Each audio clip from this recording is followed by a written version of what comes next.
여기 나오는 많은 인물 중에서 특별히 야곱은 우리의 인생과 많은 부분 겹치는 모습들을 발견하게 되죠. 그리고 그 인생을 이야기한다라면 한 가지 말로 이야기할 수 있습니다. 즉 야곱의 인생을 총체적으로 하나로 표현하라라고 이야기한다라면 그 표현을 창세기 47장 9절 말씀을 통하여서 다음과 같이 우리가 말씀을 할 수 있습니다. 창세기 47장은 야곱이 바로 앞에 섰을 때 그의 인생을 되돌아보면서 한 말씀이죠. 지금 화면에 띄워드린 이 화면 그 다음 부분을 보면 야곱이 이렇게 말을 합니다. 같이 한번 읽겠습니다. 우리 조상의 나그네 길에 연조에 미치지 못하나 험악한 세월을 보내었나이다 하고, 아멘. 야곱은 그의 인생을 뭐라고 이야기하냐면 험악한 인생이다 라고 이야기를 하였습니다. 험악한 인생이다 라고 그가 이야기한 데에는 참 다양한 삶의 모습 때문일 겁니다. 그런데 그런 다양한 삶의 모습은 한 가지의 문제로 말미암아 나타났던 삶의 모습이었습니다. 그 한 가지의 연약함이 바로 그 속에 완전히 굳어버린 굶주린 마음 때문이었죠. 굶주린 마음이라는 이 말은 세상의 어떤 것으로도 채울 수 없는 허기, 그 배고픔을 말하는 것입니다. 즉 수많은 것들로도 그 허전함을 채울 수 없는 것 말입니다.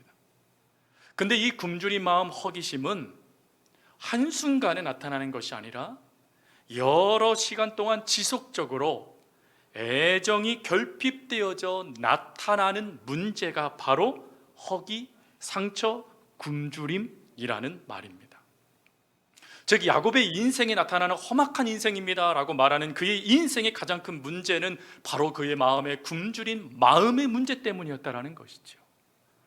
특별히 이 마음의 문제, 굶주림의 이 문제는 우리의 일상 속에서도 끊임없이 우리를 힘들게 하는 모습이기도 합니다. 세상에 불려지고 있는 수많은 상처와 이별을 주제로 한 발라드의 가사들을 살펴보게 되면 그들은 항상 같이 연인과 헤어지는 그들이 받는 상처들 때문에 힘들어하고 그 힘들어함이 오히려 그들의 삶을 야외게 만들고 있다라고 노래합니다. 실제로 그런 것 같아요. 근데 그러한 모습만 있는 게 아니라 가수 옴무의 밥만 잘 먹더라 라는 그런 노래를 가사를 보면 사랑이 떠나가도 가슴에 멍이 들어도 한순간뿐이더라 밥만 잘 먹더라 죽는 것도 아니더라 라고 노래를 해요. 즉 야유어가는 그런 모습만 있는 게 아니라 어느 순간에는 현실적으로 그것을 털어내는 모습도 있다라는 것이죠. 근데 그럼에도 불구하고 우리가 이 옴무의 가사보다 앞부분 다른 발라드의 가사에 더 마음을 두는 이유가 무엇입니까? 그것은 그 현실 속에 표현되지 못하는 내면의 문제가 여전히 남아있기 때문입니다. 즉 굶주린 마음, 그 해결되지 않는 내면의 허기심이 끊임없이 우리의 삶을 망가뜨리기 때문인 것이죠. 강남 성모병원에 한 심리치료실 게시판에 재미난 글이 올라와 있었어요. 그 글의 내용은 이렇습니다. 남자친구를 군대에 보낸 후 외로움과 공허함에 음식을 마구 먹게 되면서 주체할 수 없는 몸이 불어나 휴가 나온 남자친구를 차마 만나지 못하고 먼 발치에서 보아다는 20대 초반의 A양의 가슴 아픈 이야기. 제가 이 이야기를 딱 글로 읽는 순간 저도 모르게 웃었어요. 죄송합니다. 공감 능력이 좀 떨어졌던 것 같아요.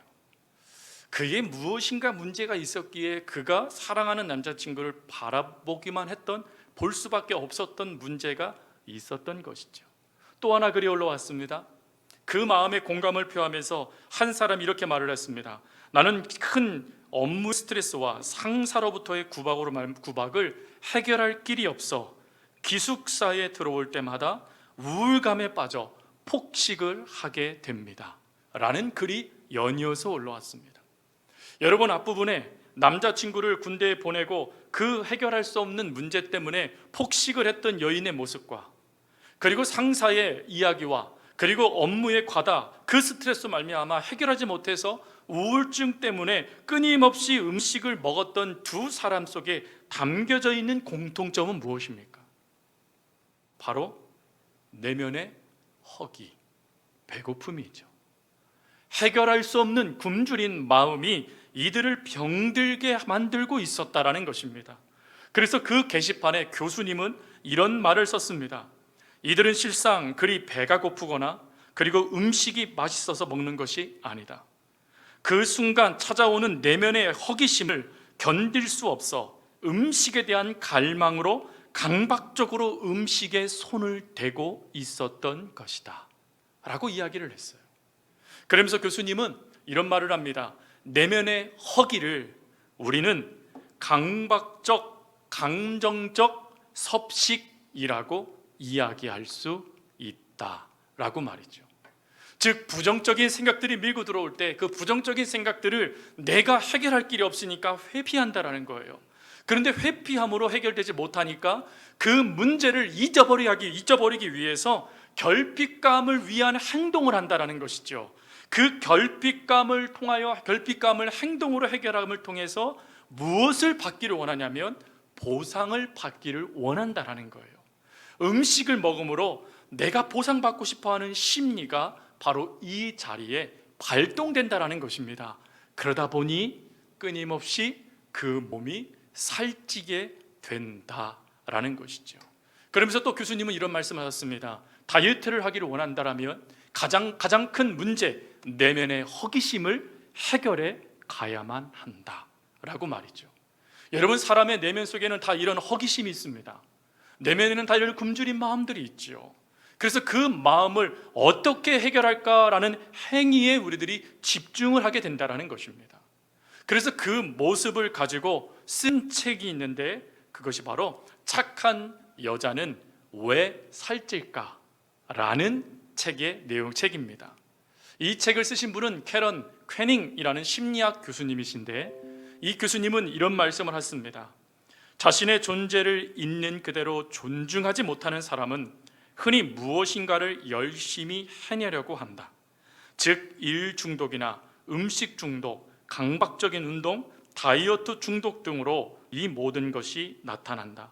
존재에 대한 결핍감을 행위로 대신 채우겠다라는 보상 심리라 할 수 있다. 행위로 무엇인가를 채우겠다라는 보상 심리, 그것이 바로 사람들을 무너뜨리고 있는 또 다른 내면의 허기심의 문제라는 것입니다. 그런데 이러한 모습이요, 바로 야곱의 모습입니다. 즉, 무엇인가를 행함을 통하여서 다른 것을 통해서 해결함 받고 싶어하는 그 내면의 허기를 해결하고자 하는 그 노력의 모습이 야곱에게서 나타나는 모습이었다라는 것입니다. 그러나 그 문제, 그 굶주림을 해결하지 못하게 되니까 그의 인생의 삶을 되돌아보니까 험악하다라는 답밖에 내릴 수 없었다라는 것이죠. 그러면 여러분, 하나님의 은혜 가운데 4명의 위대한 족장에 들어가는 야곱입니다. 그런 야곱이 왜 그가 이런 상처, 그리고 굶주린 그 마음, 허기짐, 그리고 그 무엇인가 다른 걸 행함을 통해서 보상받고 싶어하는 심리가 그에게 나타난 것입니까? 그것은 한 가지 이유 때문입니다. 그 한 가지 이유는 아버지 이삭의 편애 때문이에요. 창세기 25장 말씀에 보면 하나님께서 야곱의 기도를 들으십니다. 이삭의 기도를 들으십니다. 그래서 이삭의 기도를 들으시고 리브가를 잉태케 해주세요. 그리고 잉태한 리브가가 한 아이를 잉태한 것도 아닌 쌍둥이를 임신하게 해주셨어요. 그리고 다 아들이었습니다. 하나님께서 쌍둥이를 잉태케 해주신 그 은혜가 얼마나 크고 감사합니까? 그래서 이삭이 그 하나님 은혜 가운데 기뻐하며 감사를 고백하게 돼요. 근데 문제는 그 다음에 나타나게 됩니다. 그 문제를 이야기해 놓은 것이 창세기 25장 22절 말씀이에요. 그 말씀에 보면 하나님께서 쌍태를 허락하셔서 쌍둥이를 허락하신 게 감사한데, 문제는 하나님이요 맏인 에서에게 복을 주는 게 아니라 차남인 야곱에게 복을 주겠다라고 말씀을 하신 거예요. 즉 첫째에게 하나님께서 복을 주셔서 큰 민족이 되게 해주시는 것이 아니라 둘째가 큰 민족이 되고 첫째가 둘째를 섬기도록 만들어 주겠다라고 하나님이 말씀을 하신 거예요. 여러분, 이 말씀은 이삭이 받아들일 수 없는 말씀입니다. 그리고 실제로 그의 삶에서 이 말씀은 받아들여지지 않습니다. 이삭이 살던 그 시대의 모든 기준은 장남이었어요. 장남이 모든 축복을 받아야 되고 장남이 모든 재산도 다른 자녀들보다 더 많이 받아야 되는 그 모든 것의 중심이 되는 게 장남이었습니다. 그런데 하나님이 그런 시대적인 문화적인 상황들을 뒤집으시고 심지어 자신도 하나님의 그 은혜를 받았는데 하나님이 그 은혜를 무효화하시듯이 장남이 아니라 차남에게 복을 주겠다라고 말씀하셨으니 어찌 이삭이 그 말씀을 온전히 받아들일 수 있었겠습니까? 받아들일 수 없는 것입니다. 하지만 무효화할 수가 없는 거예요. 하나님의 말씀이니까 말입니다. 그래서 그 불편한 마음을 가지고 자녀들을 키우기 시작합니다. 그런데 첫째와 둘째를 바라볼 때, 특별히 첫째를 바라보니 하나님의 그 말씀이 자꾸 떠올라요. 너가 둘째를 섬기게 될 거야 라는 이 말씀이 끊임없이 떠오르니까 아버지의 입장에서 에서와 야곱 중 누가 더 애잔하겠습니까? 당연히 첫째겠죠. 그래서 그 첫째에게 애잔한 마음을 가지고 그에게 사랑을 쏟기 시작합니다. 근데 그 사랑이 더해지면 더해질수록 어떤 일이 발생됐냐면 편향적 사랑이 되어지고 말았다라는 것입니다. 그러다 보니 에서가 하는 모든 행동이 예쁜 거예요. 에서가 하는 모든 것이 좋아 보이는 거예요. 그래서 심지어 에서가 사냥하여 잡아온 별미조차도 에서가 잡아온 것이기에 좋은 겁니다. 맛있는 겁니다. 그 모습이 바로 이삭에게 나타나는 편애의 모습이에요. 근데 이 모습에 문제가 발생됩니다. 그것은 둘째인 야곱이 아버지 이삭이 형 에서를 편애하는 그 사랑 때문에 자신의 아버지의 사랑이 담겨져 있는 그 역사가 중단돼 버린 것입니다. 물론 어머니 리브가가 야곱을 형 에서보다 더 사랑했습니다. 하지만 어머니의 사랑자리가 있고 아버지의 사랑자리가 있는 것입니다. 어머니의 사랑자리는 가득 사랑이 채워지지만 아버지의 사랑자리에 사랑이 채워지지 아니하니까 그 사랑에 고파했던 이의 삶이 야곱의 삶이 됐고, 그 고파하는 사랑의 삶의 모습에 잘못된 삶의 영향들이 나타난 것이 또한 야곱의 모습이었어요. 그러면 에서는요, 아버지의 일방적인 사랑을 받았습니다. 그러면 그는 사랑에 더 이상 어떠한 문제도 없었나요? 그렇지 않습니다. 에서에게는 어떤 자리가 부족했냐면 어머니 리브가의 사랑자리가 부족했습니다. 아버지의 사랑자리는 충만했는데 어머니의 사랑자리가 결핍되기 시작한 거예요. 그것이 결핍되기 시작하니까 에서가 그 결핍된 자리를 채워야 되지 않습니까? 그러다 보니 그가 선택한 것은 무엇이었냐면 아내들이었습니다. 성경은 그가 결혼하여 맺고 있는 아내의 수가 3명 이상이다라고 이야기를 합니다. 무슨 말입니까? 한 명의 아내로도 어머니로부터 결핍된 그 사랑을 채워지지 못했다라는 것이에요. 그래서 많은 여인들을 두면서 어머니로부터 받지 못한 그 사랑을 받겠다라고 심지어 하나님의 말씀의 기준도 어겨가며 이방 여인과도 결혼해버린 사람이 바로 에서였습니다. 그러면 이 야곱에게는 어떠한 문제들이 끊임없이 나타납니까? 바로 이 하나님 아버지의 사랑을 받지 못하니 그에게 있어서 그 사랑을 대신할 수 있는, 즉 그 결핍을 채울 수 있는 무언가가 필요했어요. 그래서 그 무언가를 그가 선택한 것이 무엇이냐면 허기진 마음을 달랠 집착을 하기 시작한 것입니다. 즉 자신이 문제가 사랑결핍인데 그 사랑결핍을 향하기 위해서 그가 두 가지를 집착하게 됐다는 것입니다. 첫 번째로는 그는 축복, 장자권에 대하여 집착하기 시작합니다. 장자권은 두 가지의 영적인 의미가 있어요. 첫 번째로는 하나님의 거룩한 제사장이 된다라는 제사장권, 예배를 집례할 수 있는 권한이 그에게 주어진다는 거예요. 이 얘기는요, 하나님과 대면하는 복을 말하는 것입니다. 두 번째 장자권의 복은 하나님께서 그를 통해서 영적 축복의 전달자가 되게 해주겠다라는 약속을 말하는 것입니다. 특별히 하나님은 아브라함과 언약을 맺으셨죠. 그리고 그 언약의 줄기를 이어가는 대상들이 누구였냐면 장자들이었어요. 그러니 이건 뭘 의미하는 것이냐면 하나님의 약속을 실제로 받을 수 있는 권리, 하나님의 말씀을 실제로 받으며 그 말씀을 누려갈 수 있는 영적인 권리가 바로 장자권이었다라는 것이에요. 그 장자권에 대하여 야곱이 집착을 해요. 그 집착하는 모습이 바로 팥죽으로 장자권을 사는 모습이죠. 형이 배고파서 야 내가 죽게 됐다라고 호들갑을 떨어요. 기회는 이때다 생각하던 야곱이 팥죽 그릇을 그 형에게 디밀면서 장자권을 내놔, 그러면 내가 이 팥죽 줄게 라고 하며 장자권, 다른 번역에 보니까 장자의 권리라고 되어져 있어요. 그걸 내놓으라는 거예요. 여러분 지금 이게 형제들 간의 대화가 맞습니까? 팥죽 그러니까 감동이 안 오시죠? 여러분 집에서 라면을 내가 끓이고 있는데 형이 왔어요. 그러더니 야 내가 배고프다, 라면 좀 나한테 양보해줘. 그 양보해줘, 내가 너무 배고파 죽을 것 같아. 그때 여러분이 그래요? 그럼 먹어. 이게 형제가들의 이야기잖아요, 그렇죠? 아멘을 안 하시네요? 형은 형이 알아서 끓여 먹어야 되고 이건 내 거 이것입니까? 근데 그때 여러분 만약에 동생이 여러분들이 그래? 그럼 형의 재산권을 내게 줘. 그럼 내가 이거 줄게. 지금 배고파 죽겠지? 문제를 해결해. 뭐 같죠? 이 사단이 지금 하는 말하고 똑같잖아요 지금. 여러분 이게 정상적인 가정의 모습입니까? 기이한 모습이죠.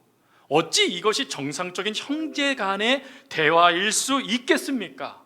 그러면 이 모습을 성경은 왜 굳이 기록해 놓았을까요? 지금 야곱이 무엇에 집착하고 있는지를 보여주는 거예요. 근데 여러분 이런 집착의 모습이 우리들 가운데는 없을까요? 우리가 지금 하나님께 집중하라라는 말씀들을 참 많이 듣습니다. 근데 여러분 하나님께 집중하기보다 우리가 무엇인가에 집착하고 있는 모습들이 더 많이 우리들에게 나타날 수 있다라는 것을 우리는 늘 기억하셔야 돼요. 그러면 이러한 집착의 모습이 왜 야곱에게 나타납니까? 단지 둘째였기 때문인가요? 아니라고 말씀드렸잖아요. 아버지의 편애 때문이었다라는 거예요. 그 아버지의 편애를 보면서 야곱이 생각을 하는 거예요. 왜 아버지는 형을 더 사랑하지? 왜 아버지는 형에게 더 많은 사랑을 주지? 라는 생각을 끊임없이 질문하며 그가 생각을 했다라는 것이죠. 그랬더니 깨달아진 게 뭐라고요? 형이 장자이기 때문이라는 결론을 내렸다라는 거예요. 그래서 그가 형이 장자이기 때문에 그 복을 받았으니 내가 장자가 되기만 하면 아버지의 사랑을 나도 받을 수 있겠지라는 생각이 지금 그를 장자에 집착하도록 만들고 있었다라는 거예요. 근데 결론으로 말한다면 여러분, 그의 상처와 굶주린 마음, 그것은 축복받을 권리와 축복할 권리인 장자권을 받음을 통해 해결받을 수 있나요? 아니죠. 지금 야곱이 놓친 게 뭡니까? 축복을 주시는 하나님을 놓치고 있잖아요. 복 자체에는 관심을 갖고 있지만 그 복을 주시는 하나님에 대해서는 전혀 야곱이 인식하고 있지 않습니까? 그는 복에만 집중되어 있었다는 거예요. 아버지를 통해 주어지는 그 복, 장자권, 그것만 나에게 있으면 모든 문제가 해결될 거야 라는 생각이 그를 끊임없이 무너뜨리고 있었다라는 거예요. 하나님은 그걸 아셨어요. 그래서 하나님은 어찌하십니까? 인간인 아버지인 이삭을 통해 사랑을 받지 못하니까 영적인 아버지인 하나님이 야곱에게 사랑으로 다가오셔서 말씀을 하세요. 그 말씀이 창세기 28장 14절부터 15절까지의 말씀입니다. 우리 14절부터 15절까지 말씀을 같이 한번 우리 읽도록 하겠습니다. 우리 화면에 좀 띄워주세요.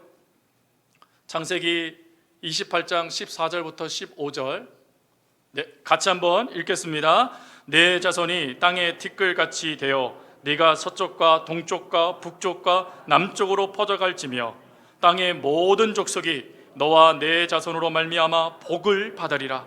내가 너와 함께 있어 네가 어디로 가든지 너를 지키며 너를 이끌어 이 땅으로 돌아오게 할지라. 내가 네게 허락한 것을 다 이루기까지 너를 떠나지 아니하리라 하신지라. 아멘. 여러분, 이 말씀의 중요한 게 뭡니까? 복을 받으리라, 떠나지 아니하리라, 함께 하리라. 여러분, 지금 이 말씀은 누구에게 주셨던 말씀입니까? 아브라함에게 주셨던 말씀이에요. 그 아브라함에게 주셨던 말씀을 지금 야곱에게 주고 있다라면 그는 지금 무엇이라고 하나님이 말씀하시는 거예요? 영적 축복을 받을 장자라고 말씀하시는 거예요. 여러분, 지금 이 야곱은 아버지의 사랑을 받을 수 있는 것이 장자라고 생각했어요. 근데 그 사랑을 받지 못하니까 하나님이 찾아오셔서 일방적으로 말씀하시는 거예요.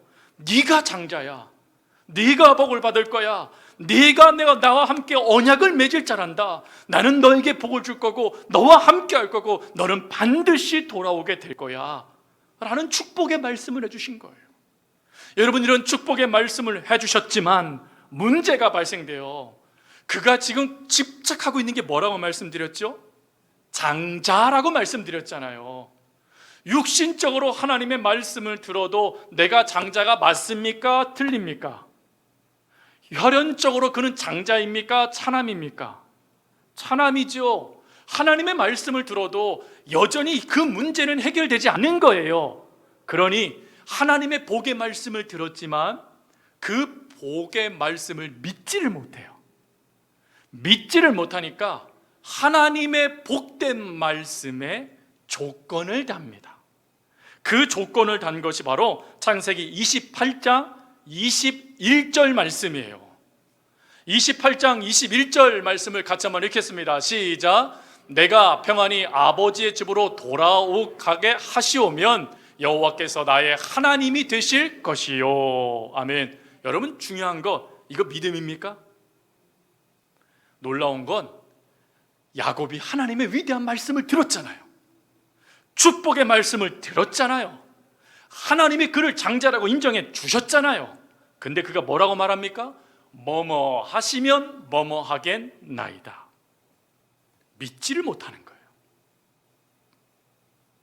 하나님의 말씀을, 그 복을 받았음에도 불구하고 그걸 복으로 받아들이질 못하고 조건을 거는 거예요. 하나님이 이렇게 해주시면 제가 믿을게요.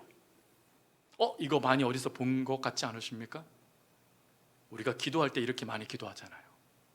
하나님이 이렇게 응답해 주시면 제가 하나님 믿을 겁니다. 하나님 저에게 축복해 주시면 제가 이거 할게요. 여러분, 이거 우리들이 많이 하나님께 기도하는 거잖아요. 조건부 믿음 말입니다. 그게 믿음일까요? 안타깝게도 오늘 야곱의 모습을 통해 깨닫는 것은 그건 믿음이 아니라는 것입니다. 하나님의 축복된 말씀을 들었음에도 불구하고 나의 조건을 덧붙여서, 그리고는 그것이 내 손에 잡힐 때까지는 하나님을 믿지 못하겠다고 만드는 이 불신의 모습, 의심의 모습 말입니다. 우리는 이 모습을 우리 가운데 나타날 때마다, 야곱과 같은 이 모습이 우리에게 보여질 때마다 우리는 다니엘 3장 17절 18절 말씀에 다니엘의 세 친구들의 고백을 우리는 되새김질할 수 있어야 돼요. 그렇게 하지 아니하실지라도 하나님을 포기하지 않겠습니다. 하나님의 약속이 나에게 주어졌습니다. 그 약속이 나에게 주어졌습니다. 그러나 그 약속이 내 대에 이루어지지 않고 다음 때에 이루어지고, 또 다음 세대에 그것이 이루어지지 않고 그 다음 세대에 이루어지듯 그 어떤 것이 응답되고 어떻게 되어지든지 간에 하나님, 저는 하나님을 향한 믿음을 포기하지 않겠습니다. 하나님을 향한 그 믿음을 놓치지 않겠습니다 라는 그 믿음 말입니다. 그 믿음을 우리가 회복해야 되는데, 안타깝게도 우리들도 이렇게 반응할 수 있다라는 것이죠. 여러분, 이렇게 복에 집착하게 되어지니 하나님의 복도 복으로 받지 못하는 야곱의 이 모습이 바로 오늘 사랑 결핍으로 나타난 야곱의 안타까운 모습이 되어진다는 것이죠. 그리고 두 번째, 그의 결핍은 뭐죠? 사랑에 대한 집착으로 나타납니다. 사랑을 받지 못해서 굶주린 사람은 남보다 훨씬 그 사랑에 민감하다라는 말이 있습니다. 이해를 들려고요? 오늘 본문입니다. 하나님의 뜻이 정해져 있지만 그 뜻을 자신의 뜻으로 바꾸고 싶었던 이삭이 에서를 불러서는 찬양하고 오라는 거예요.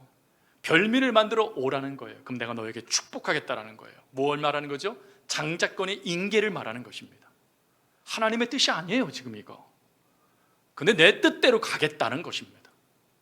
그러니 여러분, 야곱이 왜 하나님을 못 믿는지 아시겠지요? 아버지 때문인 거예요. 아버지 때문에. 그래서 영적인 아버지들이 믿음을 잘 지키셔야 돼요. 여러분, 그 모습을 리브가가 들어요. 리브가가 들었을 때 여러분, 이삭을 통해 주신 하나님의 말씀에 전혀 반응하지 않아요. 하나님이 리브가가 잉태하게 됐을 때 뭐라고 말씀하셨습니까? 큰 자가 작은 자를 섬길 거야, 장자의 복이 작은 자에게 주어질 거라는 말씀이 들었는데 이삭이 그걸 공유하지 않았다는 뜻입니다. 하나님의 말씀을 모르는 거예요 리브가가. 그러니 어찌합니까? 그 복을 내가 더 사랑하는 둘째가 받았으면 좋겠는 거예요. 그래서 그때 인간적인 술수가 발동되어집니다. 한쪽은 하나님의 말씀이 주어졌는데 내 뜻대로 가겠다라고 고집부리고, 한쪽은 또 그 뜻을 내가 생취하겠다라고 속임수를 쓰면서 지금 이 잔치가, 이 역사가 이루어지고 있는 거예요. 지금 이게 올바른 집안입니까 지금? 근데 이러한 모습에 야곱이 뭐라고 말합니까? 어머니에게 이렇게 얘기해요. 엄마, 형은 털 많은 사람이야. 그래서 아버지가 그걸 쑥 만지면 내가 이삭인지 내가 에서인지 하나님은, 아버지는 정확하게 아셔. 그럼 나는 복은 거사하고 저주받아. 무슨 그런 말씀을 하세요? 라고 말하는 거예요. 여러분, 이게 뭘 말하는 걸까요? 야곱이 어떻게 이렇게 얘기하죠? 여기에 그에게 나타난 두 번째 문제가 있었기 때문인 거예요. 첫 번째, 아버지의 사랑을 통해 받지 못한 사랑이 편애하는 사랑이라고 그랬잖아요. 그 편애하는 사랑 때문에 아버지 사랑이 고파요 야곱이. 근데 문제는 그 사랑이요, 또 다른 애정 결핍의 모습으로 나타났다는 거예요. 그게 뭘까요? 바로 스킨십이에요. 여러분, 스킨십을 사랑의 힘이라고 말을 합니다. 왜요? 이 스킨십을 통해서요, 인간 몸에 호르몬이 하나가 발동되는데 그것이 옥시토신이라는 호르몬입니다.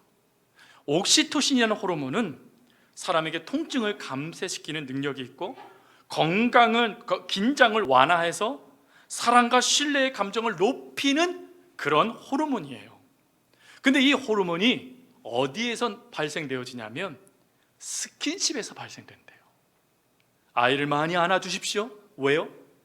사랑이 그 아이를 건강하게 만들기 때문인 거예요. 또 머리를 쓰다듬어주고 손을 붙잡아줍니다. 성도들 가운데 또 인사합니다. 악수합니다. 때로는 안아주기도 합니다. 왜 이거 할까요? 스킨십이죠. 스킨십. 사랑의 힘을 전달해 주고 있는 것입니다. 그런데 그 사랑의 스킨십이 야곱에게는 결핍됐다라는 거예요. 아버지가 형을 끊임없이 쓰다듬어 주는 거예요. 얼마나 많이 쓰다듬어 줬던지 형이 누군지를 아버지가 손끝만 대도 알 정도로 형에게 애정을 아버지가 쏟은 거예요. 근데 그 사랑이 이삭 자신에게는 부족하게 다가왔다는 거예요. 그 애정 결핍 때문에 다가온 이 사랑 결핍이 결론은 아버지가 자신을 저주하게 되는 모습이 될 거라고 말하고 있는 거예요. 여러분, 아무도 그거 신경 쓰지 않았어요. 가족의 누구도 그걸 눈치채지 못했어요. 하지만 그 사랑이 고픈 사람은 그게 뭔지 아는 거예요. 그 사랑이 고픈 사람은 즉시 그 문제를 파악해내는 거예요. 잘못하면 아버지의 그 익숙함에 내가 저주받을 수 있어. 그러니 어떡합니까? 그 사랑을 받기 위해 애정 결핍을 느꼈던 그가 행위를 통해 사랑을 집착하기 시작해요. 그 사랑을 집착하는 것이 라헬에게 나타나게 되죠. 여러분, 처음에 라헬을 자신의 아내로 맡게 될 수 있는 기회가 주어졌어요. 근데 삼촌이 속여요. 그래서 레아를 아내로 맞이하게 됩니다. 근데 아무리 라헬이 이쁘고 아무리 아름다워도 그렇지요, 어떻게 14년을 그 라헬 한 사람만 바라보고 갈 수 있겠냐는 거예요. 어느 분이 그 얘기를 했더니 말씀하시더라고요. 사랑의 힘이라고요. 그들이 한 심리학자가 이걸 분석하시더라고요. 집착의 결과래요. 내가 그 사랑을 쟁취하지 않으면 내가 죽을 거라는 집착이 그 순간에 발동됐다는 것입니다. 그래서 그 집착을 해결하고자 라헬에게 집중해요. 그리고 끝끝내 얻어요? 그걸로 해결되나요? 아니죠. 라헬을 향한 그 집착이 그의 자녀들에게도 집착으로 나타나요. 그래서 형제들 간에 문제가 발생되게 되죠. 형제들 간에 문제가 발생되어지니 후에 어떻게 되죠? 요셉이 미디안의 상인에 팔려서 애굽의 종으로 팔리게 되어지지 않습니까? 왜 이런 문제가 발생됩니까? 분명히 그는 사랑에 집착했어요. 그 사랑만 받으면 문제가 해결될까 생각했어요. 근데 문제는 또 다른 편애가 되어져 가정을 병들게 만들었다라는 거예요. 즉 야곱은 또 다른 상처를 받는 모습이 그의 결정에 따라 주어졌다라는 것입니다. 여러분, 이런 모습에 야곱이요, 하나님의 어떠한 은혜를 받습니까? 분명한 것은 야곱의 인생은 험악함이 맞아요. 그의 인생은 험악함이라고 말할 수밖에 없어요. 근데 하나님은 험악한 인생으로 두기를 원치 않으셨다라는 거예요. 그래서 그에게 한 가지 처방을 내리시는데 그것이 바로 만나 주심이라는 거예요. 도망자의 인생에 만나 주셨던 하나님이 집으로 다시 돌아가는 그 길 가운데 형이 자신을 죽이겠다고 달려드는 거예요. 자신이 그렇게 집착하고 행동해서 보상으로 받은 수많은 재물과 가족을 다 죽이겠다고 달려들고 있는 거예요. 그때 하나님은 그 절망의 자리에 야곱을 만나세요. 그리고는 그를 회복시켜 주시기 시작합니다. 그 역사로 말미암아 후에 디나의 사건이 발생됐을 때 그는 즉시 가족들을 이끌고 우리가 하나님께로 올라가자라고 말하며 금신상과 우상들을 땅에다 묻고 하나님께로 나아가기 시작합니다. 뭘 의미하는 겁니까? 깨달았다는 거예요.